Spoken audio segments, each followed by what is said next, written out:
کا اظہار کریں گے۔ ایسے ہی مکہ مکرمہ میں ایک بڑھیا خاتون تھی جو اپنے آباء و اجداد سے سلسلہ چلتا ہوا آ رہا تھا کہ وہ بتوں کی پوجا کرے، اسی کو اختیار کر رہی تھی۔ سامان اپنا ایک کوٹلی میں جمع کر لی اور اپنے گھر کے باہر بیٹھ گئی۔ وہ اپنے مکہ مکرمہ شہر سے باہر جانے کے لیے ارادہ کر چکی ہے اور یہ ارادہ کی کہ اب میں مکہ مکرمہ میں نہیں رہوں گی، کیونکہ یہاں پر محمد نامی جادوگر آ چکا ہے جو اپنے دین کے متعلق لوگوں کے سامنے کہتا ہے، اور میں اپنے آباء و اجداد کے دین کو چھوڑنا نہیں چاہتی، اس لیے میں اپنے شہر کو چھوڑنا چاہتی ہوں۔ چنانچہ حضور پاک علیہ السلام کا گزر ہوا،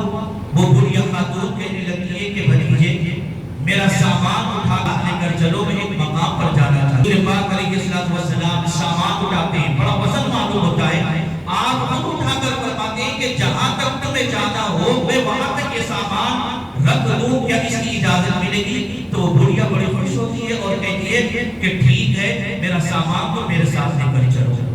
اب راستے میں بڑھیا جا رہی ہے، حضور پاک علیہ السلام جا رہے ہیں، بڑھیا برہمی کا اظہار کر رہی ہے، ناراضی کا اظہار کر رہی ہے، غصے میں ہے، جلال میں ہے، مختلف الفاظ استعمال کر رہی ہے۔ وہ نوجوان سے یہ کہہ رہی ہے کہ نوجوان تم بڑے اچھے معلوم ہوتے ہو، یاد رکھنا مکے میں محمد نامی جادوگر آ چکا ہے، تم اس کے بہکاوے میں نہ آنا۔ تم بڑے خوبصورت معلوم ہوتے ہو، اس کی باتوں میں نہ آنا، وہ ہر ایک کو اپنے دین میں لا رہا ہے، اپنے جادو کا استعمال کر رہا ہے۔ وقت گزرا،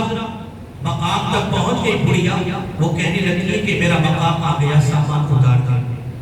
حضور پاک علیہ السلام سامان اتار دیتے ہیں اور اس کے بعد اجازت طلب کرتے ہیں واپس جانے کی، تو بڑھیا کہتی ہے کہ بھتیجے بتاؤ تم بڑے خوبصورت ہو، بڑے نوجوان ہو، میری نصیحت یاد رکھنا کہ تم محمد نامی جادوگر کے اپنے اس کی باتوں میں نہ آنا اور اپنے دین پر قائم رہنا۔ اب بتاؤ کہ تم بڑے خوبصورت معلوم ہوتے ہو، میں جب مکے میں جاؤں گی یا میرے لوگ مجھ سے ملاقات کریں گے تو میں اپنے لوگوں کے درمیان یہ کہوں گی کہ دیکھو جادوگر تو ہے لیکن ان میں ایک حسین و جمیل نوجوان بھی ہے جو اس طرح سے اپنے دین پر قائم ہے، تم اپنا نام بتاؤ کہ تمہارا نام کیا ہے، تمہارے نام سے میں یاد کروں گی۔ تو حضور پاک علیہ السلام مسکراتے ہیں اور مسکرا کر یہ فرماتے ہیں کہ بڑھیا خاتون راستہ بھر جس کے متعلق تم نے جادوگر کہا ہے تو وہ جادوگر تمہارے سامنے اپنے آباء و اجداد کے دین کو اختیار کر رہی تھی، نہ چھوڑنے کی بات کر رہی تھی، لیکن اسلام میں داخل ہوئی تو وجہ کیا تھی؟ بس وجہ یہی ہے